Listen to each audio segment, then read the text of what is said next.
সবাইকে ঈদ মোবারক। আশা করি সবার ঈদ ভালো কেটেছে। ঈদকে উপলক্ষ করে বাড়িতে যাওয়া আসা কিংবা বাড়িতে যাবার পরে অনেক পত্রিকা টেলিভিশনে যেগুলো দেখলাম, সোশ্যাল মিডিয়াতে অনেক মানুষ মারা গিয়েছেন সড়ক দুর্ঘটনায়। তাদের সবার পরিবারের প্রতি সহানুভূতি। আল্লাহ তাদের সবাইকে বেহেশত নসিব করুক। এর বাইরে যারা মোটামুটি বলা চলে বাংলাদেশের মতো দেশে আসলে আপনি যতই নিউজ করেন আর যত সমালোচনা করেন যাই করেন, এই যানজট এটা একই সাথে কোটি কোটি মানুষ ঢাকা থেকে দেশে গ্রামে যায়। যানজট, সিট না পাওয়া, দাঁড়িয়ে যাওয়া, নানান ভোগান্তি, এগুলো এটা বাংলাদেশের মানুষও মেনে নিয়েছে এবং এটা খুবই স্বাভাবিক বিষয়। এগুলো যদি ধরে নিই তাহলে সব মিলিয়ে মোটামুটি ভালোই কেটেছে এবার ঈদ। এর বাইরে যারা রাজনীতিবিদ আছেন তাদের অনেকেই দেখেছি 2টা 3টা 4টা 5টা 6টা গরু কুরবানি দিয়েছেন। আলহামদুলিল্লাহ, আপনাদের সবার ইনকাম এখন ভালো হয়েছে, দিচ্ছেন, যেটা কোনো সমস্যা না। বাংলাদেশে ধরেন যদি আমি রাজনীতিবিদদের কথা বলি, রাজনীতিবিদদের ব্যাপারে আমার মনে হয় সংবিধানে এটা সরাসরি লিখিয়ে দেওয়া উচিত যে রাজনীতিবিদ যারা আছে তাদের কোনো ইনকামের কোনো কিছু দরকার নাই, এরা সবাই রাজনীতি করে তারপরে ধান্দাবাজি করে খাবে, এটা এইভাবে সংবিধানে দিয়ে দেওয়া উচিত। এটা নিয়ে তো টানা টানা পেঁচায় লাভ নেই। কারণ রাজনীতিবিদ তাদের ফুল টাইম তারা এখানে সার্ভিস দেয়, চাঁদাবাজি করুক, ধান্দাবাজি করুক, দেশের জন্য কাজ করুক, যাই হোক, সারাক্ষণ এখানেই থাকে। তাদের একটা নতুন বেরিয়েছে, কৃষিখাতে তাদের ট্যাক্স টুক্স কোনো কিছু করে না, তো সবাই মাছের খামার, ওই একই ধান্দাবাজি এই যে নুরুও শুরু করেছে। মাছের খামার দিলে ওইটার কোনো হিসাব টিসাব কোনো কিছু দিতে হয় না, যত মন চায় তত ইনকাম দেখানো যায়। ওটা পুকুর না দিঘি না সাগর, কোনো কিছু এটার কোনো ব্যাপার ম্যাটার করে না।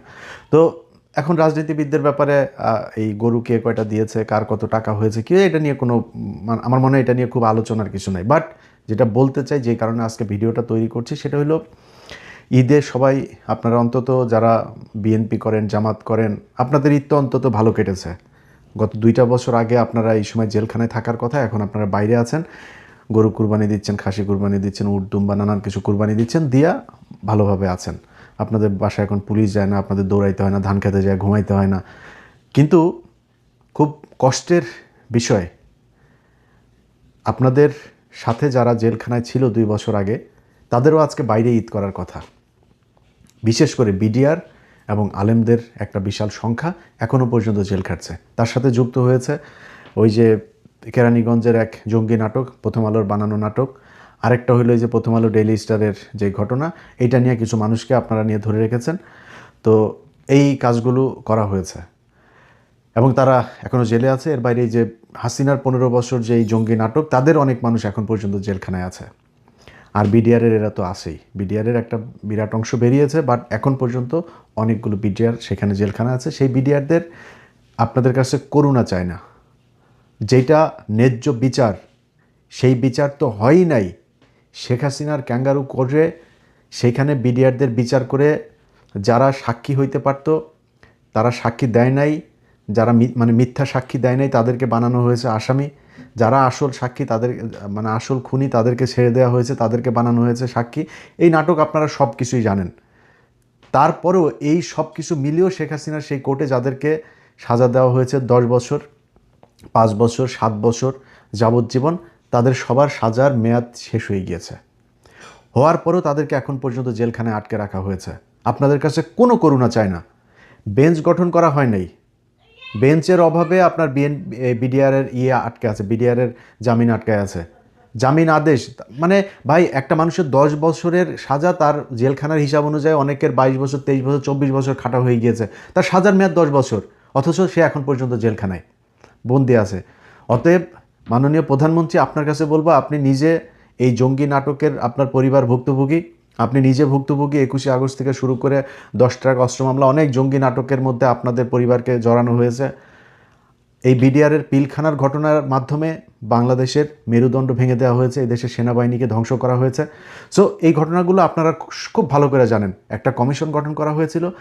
যদি আপনারা কিছু করতে নাও চান, সেই কমিশন আপনাদেরকে যে রিপোর্ট দিয়েছে, সেই রিপোর্টের বেসিসে যদি আপনি বিচার করেন, তারপরেও এই যে জেলখানায় যেই বিডিআরগুলো আছে, একজনও জেলে থাকবে না। কিন্তু আপনারা তাদের ব্যাপারে মনে হয় যেন চোখের মধ্যে টিনের চশমা পরে তারপরে বসে আছেন, আরামে ঈদ করেন, এক একজন মন্ত্রী, এমপি টেমপি হয়ে তারপরে ধান্দাবাজি করছেন। তো পৃথিবীতে তো মানে এই 5 বছর 4 বছর 3 বছর পৃথিবীর শেষ দিন না, কিন্তু 2001 থেকে 6 পর্যন্ত আপনারা বিশাল প্রতাপশালী ছিলেন না? এরপরে তো মানে কুত্তার চাইতেও দাম কম ছিল আপনাদের। আবার ফের এখন ক্ষমতায় এসেছেন, এই ক্ষমতাও সারা জীবনের জন্য না। আপনাদের ঠিক ইমিডিয়েট আগে এই সালমান এফ রহমান, এস আলম থেকে শুরু করে বহু প্রতাপশালী লোকজন, এক পলকের কথা ইন্টারনেট বন্ধ হয়ে যাইতো, শুরু হইতো, এরকম বহু কিছু আমরা দেখেছি। তাদের আজকে অবস্থা দেখেন। আজকে ঈদ হচ্ছে মুসলমানদের, আওয়ামী লীগ সেই ঈদ, যদিও ওরা মুসলমানদের ঈদকে আওয়ামী লীগ পালন করে, ওরা মুসলমান না, তো তাদের এখন ভারতে যায়, তারপরে ফেন্সিডিল খায়, তারপরে ঈদ কাটে। ওদের ওদের মাতা, যিনি মাতার তো সবচাইতে ফেভারিট মাদক হইল গিয়া ফেন্সিডিল। মানে এটা মানে আমি কিন্তু রাগ করে বা আওয়ামী লীগ দেখতে পারি না এই জন্য বলি না, কিন্তু এসএসএফের একজন অফিসারের কাছ থেকে শোনা। ও মানে প্রতিদিন ওর সবচেয়ে ফেভারিট মাদক হচ্ছে গিয়া ফেন্সিডিল, এটাও খায়।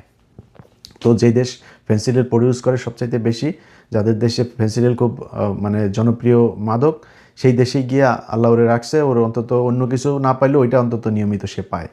তো এই ফেন্সিডিল খোরের সাথে আরও এখানে কিছু ফেন্সিডিল খোর সারা দুনিয়ায় ছড়ায় ছিটায় আছে। তো এই ফেন্সিডিল খোরদের দ্বারা যারা কিনা এই যে গেল 15টা বছর যারা আপনাদেরকে নানানভাবে হয়রানি করেছে, যারা কষ্ট দিয়েছে, সেই মানুষগুলোর ব্যাপারে আওয়ামী লীগ যা করে গিয়েছে, আপনারা যদি তাই করেন তাইলে আর বলার কিছু নাই। এই আওয়ামী লীগ আজকে যে শাস্তিটা পাচ্ছে, এই শাস্তি তাদের গেল 15 বছরের উপার্জিত এটার কর্মফল। আপনারা আজকে এই 15 বছর যে কষ্ট করেছেন, আল্লাহ আপনাদেরকে সেই 2001 থেকে 5 সেই শাস্তি আপনাদেরকে 15 বছর দিয়েছে। আল্লাহ আবার আরেকবার সুযোগ দিয়েছে। এই সুযোগ মনে করেন না যে সারা জীবনের জন্য আপনি এখানে থাকতে আসেন বা এই ক্ষমতা সারা জীবন থাকবে, এটাও মনে করার কোনো কারণ নেই।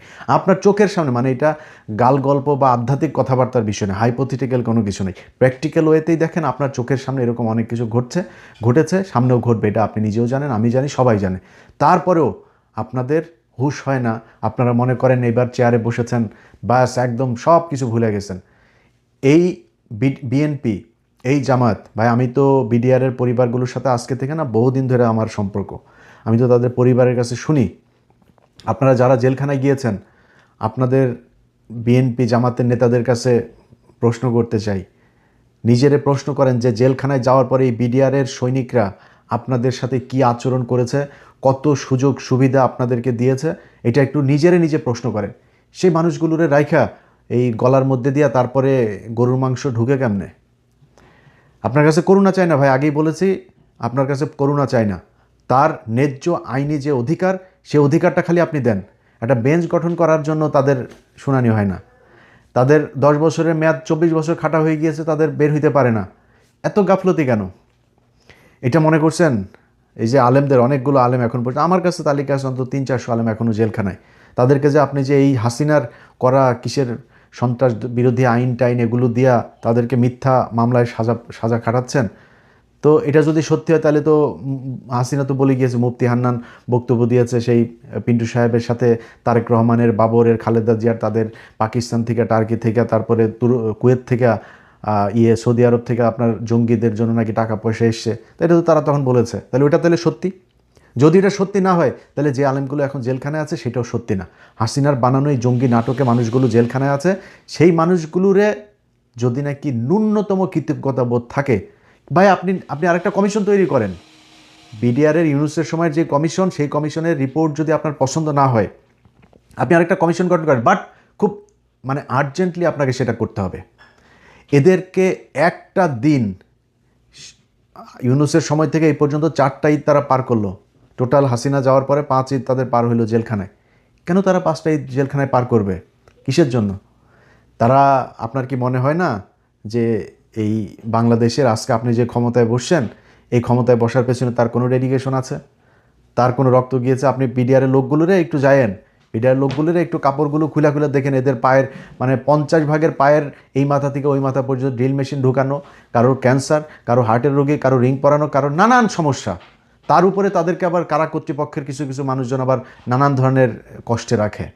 ভাই তারা যে আপনি কষ্টে রাখেন, সে তো ফাও জেল খাটছে।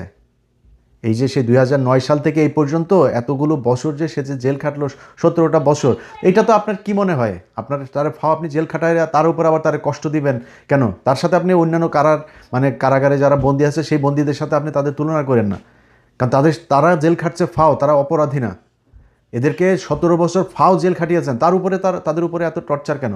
সো এত টর্চার করেন। আমরা কিন্তু অনেক কিছু জানি, এই দেশের বহু কারা কর্তৃপক্ষের বাড়িঘরের ঠিকানাও কিন্তু আমরা জানি, কার কোথায় কি সম্পত্তি আছে এগুলো আমরা জানি, খোঁজা দেই না কিন্তু। সো এদের সাথে একটু মানে মানবিক আচরণ করেন।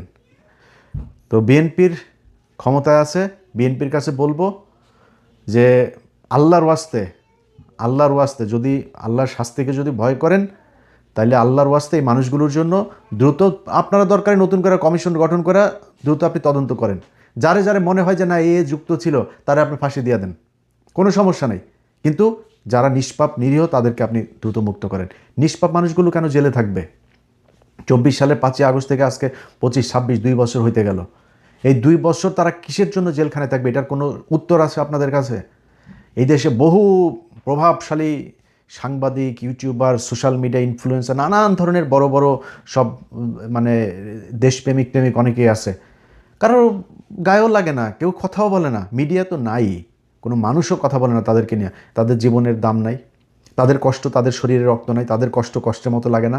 মানুষ বিডিআরের লোকগুলি ভাই, আরে ভাই 17 বছর 18 বছর বয়সে পোলাপান আপনার এই 18-19 বছর বয়সে আপনার মানে যে চাকরিতে ঢুকেছে 1 বছর হয় নাই জেলখানায়, চাকরির রিটায়ারমেন্টে যাবে ওই সময় জেলখানায় দাড়ি টাড়ি সব পেকে বয়স্ক মানুষ, পরিবারের অর্থনৈতিক অবস্থা শেষ, বউ চলে গিয়েছে, সন্তানরা খোঁজ নেয় না, মানে কি এক মানে দুর্বিষহ জীবন তাদের। তারপরে কেউ কোনো কথা বলে না। তো কিছু বললাম না, জাস্ট এতটুকুই বললাম। অনেক আপনাদেরকে খুব বাজেভাবে বলা যাইতো, শুধু এতটুকু বললাম। ইউনুসে বহুত গালাগালি করছে এই এক কারণে, যখন 2-1.5 বছর কষ্ট করে কোনো রেজাল্ট পায়নি, বহুত কিছু বলছে আপনাদেরকে। আর যত গালি আছে সব মনে করেন দিছি আপনাদেরকে, আর এটা দিলাম না এখন আর। আমার অনেক মানে সম্মানিত মানুষজন আমার ভিডিও দেখেন, সো তারা পছন্দ করেন না আমি আপনাদেরকে গালাগালি করে কথা বলি। গালি দিলাম না, মনে করেন গালি সব দিছি আপনাদেরকে, ওইটা মনে করে নেন। যা পৃথিবীর যত যাওয়ার গালি আছে সব দিছি আপনাদেরকে, ওইটা মনে করে তারপরে আল্লাহর ওয়াস্তে যদি মনে চায়, যদি মানুষের মিনিমাম ন্যূনতম রক্ত যদি শরীরের মধ্যে থাকে, কৃতজ্ঞতাবোধ, দায়িত্ববোধ যদি থাকে, এই বিডিআরের লোকগুলো আপনাদেরকে কম উপকার করেন এই জেলখানার ভেতরে, কম সেবা দেয় নেই আপনাদেরকে। এই কৃতজ্ঞতাবোধ থেকেও হইলেও মানুষগুলোরে ছাড়ার ব্যবস্থা করেন। ঈদের এই খুশির মধ্যে আপনাদেরকে এই কথাগুলি অনুরোধ করে মানে হাত জোর করে তারপরে বললাম, আল্লাহর ওয়াস্তে এটার ব্যাপারে একটা ব্যবস্থা নেন। আর যদি না নেন, দুনিয়ায় তো আছেই, আল্লাহর কাছে মানে এই মজলুম মানুষগুলোর হইয়া তারপরে আল্লাহর কাছে আল্লাহকে সাক্ষী রেখে বললাম, আল্লাহ যেন প্রতিটা এই অপকর্মের শাস্তি যেন আল্লাহ আপনাদেরকে দেয়। এবং বিডিআরের ভাইরাও যারা আছেন তাদের পরিবারের বলবো, আপনাদের যখন ভিজিটে যান এই মজলুম মানুষগুলোরে বললেন যে এই জেলখানার ভেতরে যেন ওরা তাহাজ্জুদ পড়া যেন এদের জন্য এই বরদোয়া করে যে আল্লাহ যেন তাদেরকে এটা শাস্তি দিয়ে দেয়। এই পরিবারগুলোর সাথে তো আমি সম্পৃক্ত আছি ভাই। এক একটা পরিবারের গল্প যদি শোনেন তাহলে আপনার শরীরের লোম দাঁড়ায় যাবে, আপনি চোখের পানি রাখতে পারবেন না।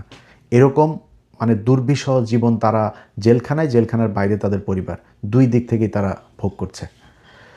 যাই হোক, আল্লাহ আপনাদেরকে বুঝার দায়িত্ব দেখ। দেশবাসী সবাইকে ঈদের শুভেচ্ছা জানাচ্ছি আবারও। সবার ঈদ ভালো কাটুক। আর আরেকটা জিনিস বলে শেষ করি, সেটা হচ্ছে যে ভাই, আমি সোশ্যাল মিডিয়াতে দেখছি যে অনেক মানুষ মোটরসাইকেল চালায়, আমি নিজেও ভাই দেশে থাকতে অনেক রাফলি মোটরসাইকেল চালাইছি। এটা একটা ভাই মানে ডেথ পোল, এটা কোনো চড়ার জিনিস না। অথবা আপনার সন্তানদের অন্তত 40 বছরের আগ পর্যন্ত ভাই কারোর হাতে দিয়েন না, মোটরসাইকেল দিয়েন না। মোটরসাইকেলের এই 2 দিনে আমার চোখে অনেকগুলো দুর্ঘটনার দেখলাম সোশ্যাল মিডিয়াতে। অল্প বয়স মানে ম্যাট্রিক পরীক্ষা দিয়েছে এরকম বাচ্চা মারা গিয়েছে।